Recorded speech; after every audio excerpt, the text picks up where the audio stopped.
Bill Gates, part Thomas Edison, part Henry Ford, part Holden Caulfield from Catcher in the Rye. At 19, he dropped out of Harvard to design computer software with his friend Paul Allen.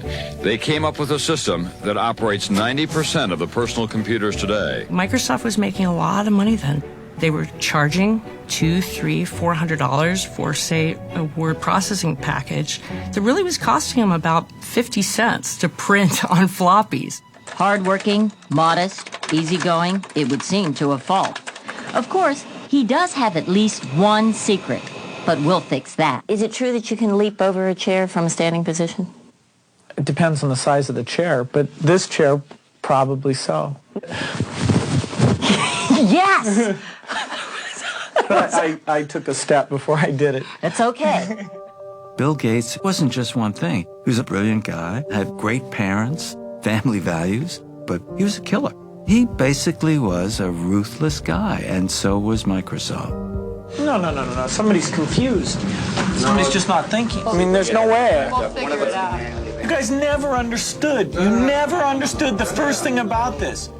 A lot of people make the analogy that competing with Bill Gates is like playing hardball. I'd say it's more like a knife fight. I've never heard any of these things. You know, you're saying like knife fight. That's silliness. It's childish. I mean, why be a mouthpiece for that kind of silliness? Well, I'm done. Can I just ask you one more question, Bill? No, I don't think so. I remember one time interviewing Gates, and I said, Microsoft owns the world right now. You worry about that? He said, I worry about it every single night. I go to bed thinking, what have I not thought about? Now it's starting to dial. And now I am in. It spans the globe like a superhighway. It is called Internet. The net began back in 1969. It was a tool of the Pentagon.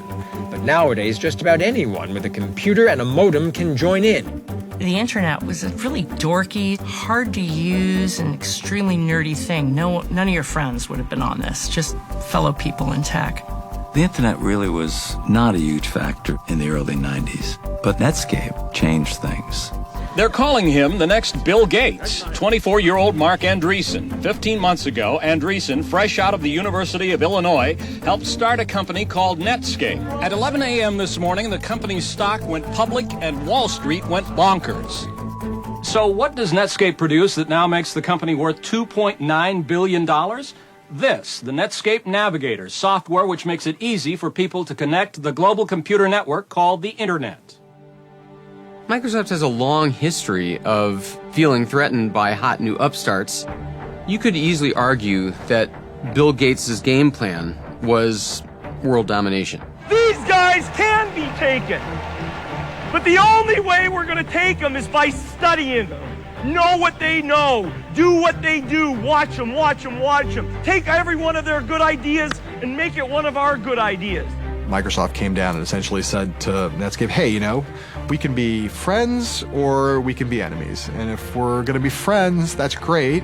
You'll get all the advantages of working with Microsoft in a million ways, and you'll be on the home screen of a lot of computers. Or we can compete. And if we're going to compete, we're going to basically do whatever's required to kill you. Some people believe that you have an infinite appetite for power, that you are the embodiment of a button that was around during the 1980s that said, I want it all. And you want to eat up your competitors. Is that unfair? It doesn't ring any bells with me.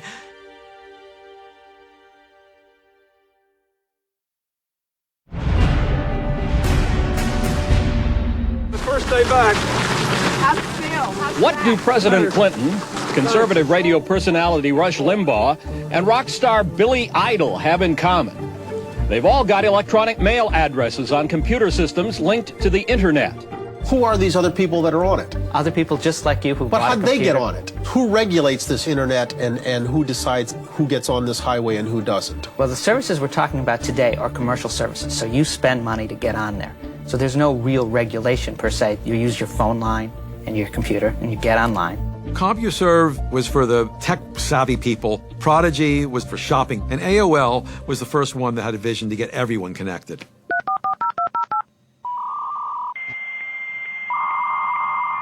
When I heard that sound, I cried a little bit because I knew there was a big adventure waiting for me. Welcome. You've got mail. CompuServe charged by the minute, so it was like a taxi cab. AOL's invention was to forget that and charge $19.95 a month, all you can eat. And that changed everything because now you could afford to be on the internet all you wanted. You didn't have to be a researcher. You could dial onto AOL. AOL was specifically designed to be point and click. Steve Case is the president of America Online. I interviewed him via computer. Then George asked, what are the most popular America Online features now? He responds, the real focus for us is on promoting interactivity. What's the very best thing about it? I think be able to communicate with just about anyone, anywhere.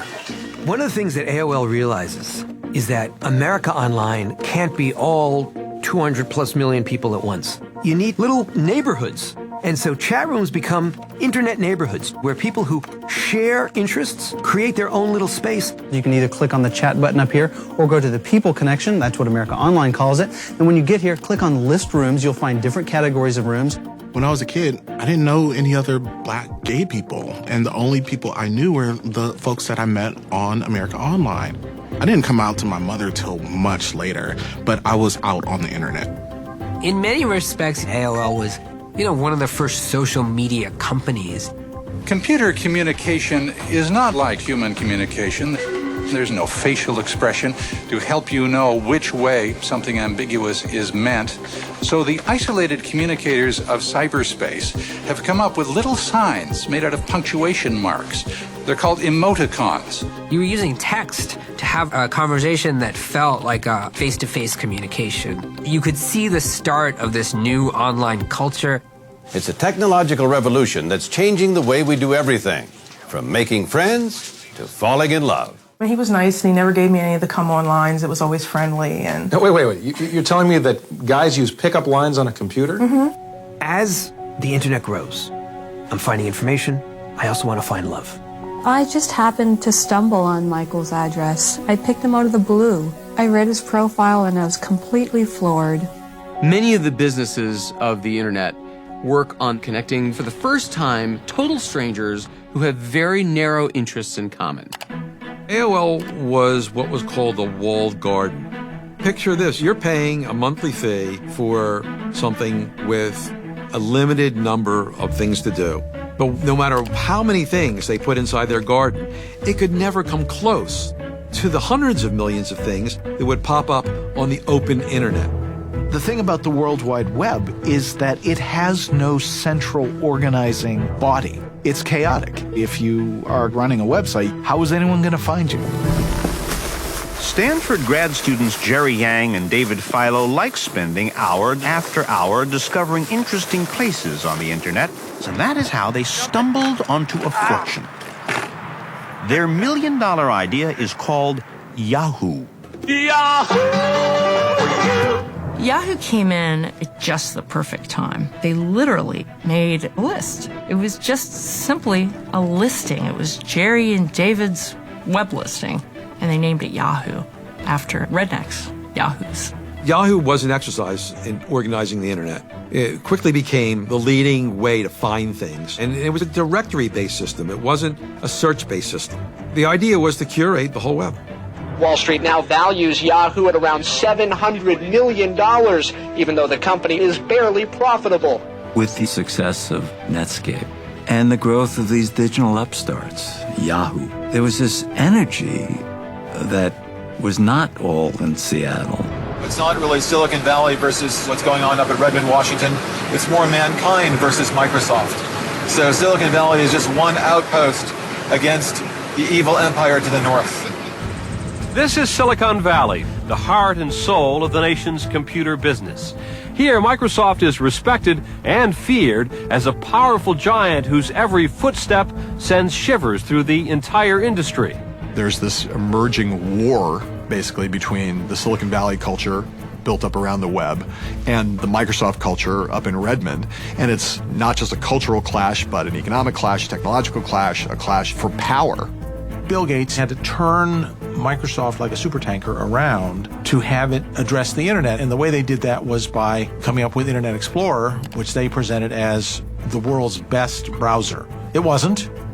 Microsoft stuff never is the best. but it was well marketed and it was pushed and they had a lot of money behind it. Here came Microsoft with its own version of a web browser built into Windows 95. Their intention was to kill Netscape as the browser and make Internet Explorer its replacement.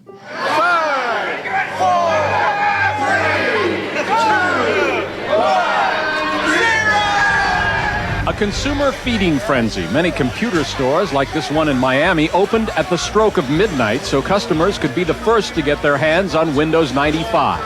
Check out Windows 95! It seems like an awful lot of fuss over a single product, but the product will have a huge impact, not just on Microsoft, but on the global computer industry. This is Jennifer Aniston. I'm Matthew Perry. We're here to see Mr. Bill Gates about a possible starring role in the video guide to Microsoft Windows 95.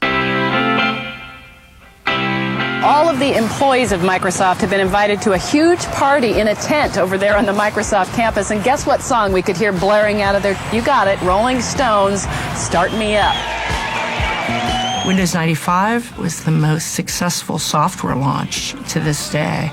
Everybody, whether they really wanted to or not, went out and got Windows 95. Getting the Rolling Stones to allow their music to be used in the ad launch tonight is the sign of a company at the peak of its powers. The challenge for Microsoft is to stay there. With the race now on to exploit the internet, it may soon be Microsoft's turn to fear the competition.